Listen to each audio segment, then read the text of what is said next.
बिस्मिल्लाहिर्रहमानिर्रहीम। अस्सलामु अलैकुम वरहमतुल्लाहि वबरकातुहू।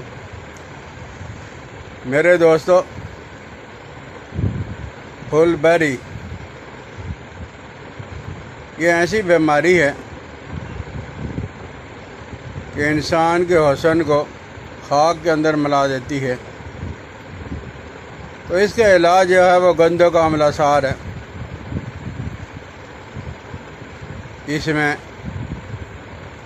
अतिबा हजरात ने बेशुमार इसके फार्मूले और नुस्खे लिखे हैं, हम इस्तेमाल करवा भी रहे हैं।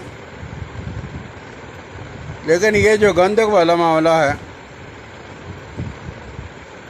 इसके नताइज जो वो हौसला अफजा हैं। इसमें काफ़ी बेहतरी लग रही है। किसी भी दोस्त को या दोस्त के किसी रिश्तेदार को ये फुलबेरी वाला अगर मसला है, सफ़ेद दाग, तो आप गंदे का अमलासार लें। ये आपकी अपनी मर्ज़ी है, मिक़दार जितनी मर्ज़ी ले लो,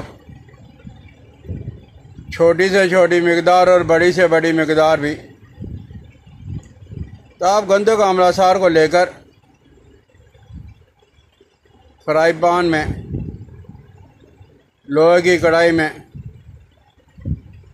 किसी लोहे के बर्तन में गर्म करें। ये पिघलने लगे तो बेहतर यह है कि बकरी का दूध हो, उसके अंदर आप बुझाव दे दें। और बकरी का अगर दूध नहीं है तो गाय का दूध, और वहाँ से निकाल के फिर गर्म करके फिर आप बुझाव दो। कम अज़ कम आप 7 दफ़ा ये करोगे। अगर आपने 10 दफ़ा कर लिया तो गंदक बहुत ज़बरदस्त बन जाएगी इस बीमारी के लिए और इस बीमारी के अलावा भी। तो अब आपने गाय का घी लेकर उसके अंदर इसी तरह गंदक को बुझाव देना है। गर्म करके पिघला के फिर गाय के घी के अंदर डाल दिया, फिर निकाला। इसी तरह 7 से 10 दफ़ा आप करोगे। अब आपने गंदक निकाल लेनी है, जितनी गंदक है। मिसाल के तौर पर पाव है या छटांग है, छटांग है तो छटांग की तिर फैला लोगे, और पाव है तो पाव ही तिर फैला लोगे।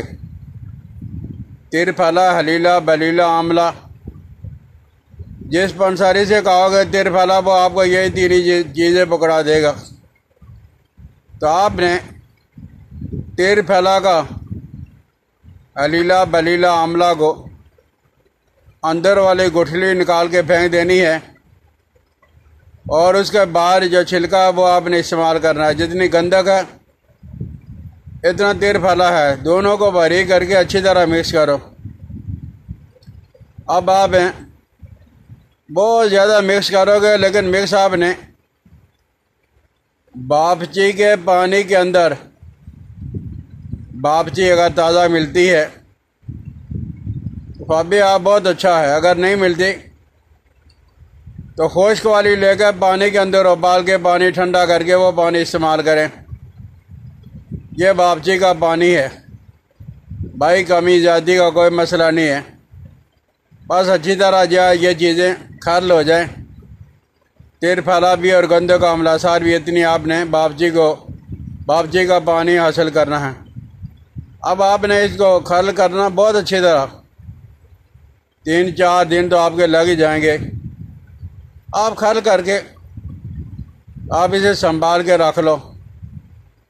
अगर गोली बनानी है, हब्बे बेर के जितनी जब आपने गोली बनानी है, सफूब अगर आपने रखना है तो सफूब इतनी मिकदार में आप सुबह, दोपहर, शाम, और यही तिर फला का पानी बनाकर अलीला, बलीला, आमला को पानी के अंदर डाल के और उसका पानी हासिल करके उसके साथ आपने लेना है।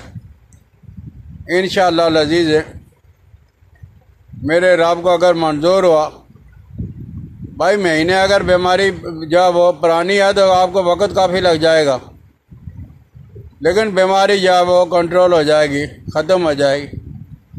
और जब अब मौसम जो थोड़ा सा बेहतर हो जाएगा तो रेठा, अरीठा भी उसे कहा जाता है, रेठा भी कहा जाता है। ये जो रेठा और शिकाकाई से औरतें बाल धोती है तो वो रेठा।